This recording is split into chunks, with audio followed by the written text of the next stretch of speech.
Je vous invite à lire quelques versets dans Matthieu chapitre 10, versets 5 à 7. Jésus envoya ces 12 apôtres, en mission avec les instructions suivantes. Verset 7. En chemin, proclamez et dites, le royaume des cieux est tout proche. Guérissez les malades, ressuscitez les morts, purifiez les lépreux, chassez les démons. Vous avez reçu gratuitement, donnez gratuitement. Comment les disciples vont en mission? Et comment nous sommes amenés aussi à aller en mission? Comment le Christ nous envoie? J'aime beaucoup ces petits mots qui disent « en chemin ». En chemin, pendant que vous êtes sur la route. Le lieu de notre mission, est là où nous nous trouvons, en chemin. Dans nos chemins de vie, que ce soit dans nos familles, que ce soit dans nos maisons, sur nos lieux de travail, sur nos lieux de vacances, de loisirs, en chemin. Je ne sais pas où tu te trouves en chemin. Est-ce que tu es dans une voiture en train d'écouter cette méditation ou tu peux être installé dans ton lit tranquillement ou dans ton fauteuil devant une cheminée ou peut-être que tu es en train de faire du vélo? Quel est le chemin dans lequel tu te trouves? Eh bien, en chemin, tu es en mission. Dans le chemin où tu te trouves, tu es missionné.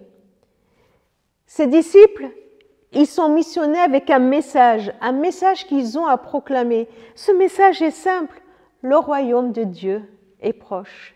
Il y a une réalité spirituelle qui s'appelle le royaume de Dieu, où il y a le roi des rois qui est le Christ ressuscité, et où nous sommes invités à entrer pour y vivre la vie de plénitude que notre Créateur nous offre, pour y vivre pour toute l'éternité, pas seulement pour notre vie sur cette terre, mais dans l'éternité. Voilà le royaume de Dieu. Le royaume de Dieu, il est là.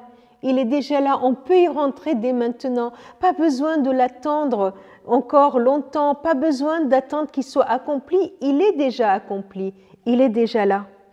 Et puis, un troisième point dans ce texte, eh bien, Jésus donne à ses disciples de poser les signes du royaume. Une restauration physique, une restauration spirituelle, même une restauration morale. La mort est vaincue. L'impureté, et c'est l'allusion aux lépreux, est ôtée. Les démons sont chassés. Ils sont vaincus.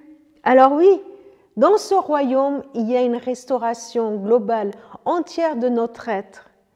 Et puis Jésus répète et il rappelle à ses disciples l'importance de la grâce. Tout est grâce. Vous avez tout reçu gratuitement. Donné gratuitement. Nous n'avons rien fait pour mériter le royaume de Dieu. Nous n'avons rien payé pour entrer dans le royaume de Dieu. Nous n'avons pas prouvé notre dignité de faire partie du royaume de Dieu. C'est Christ à la croix qui a tout accompli pour nous. Nous avons tout reçu gratuitement.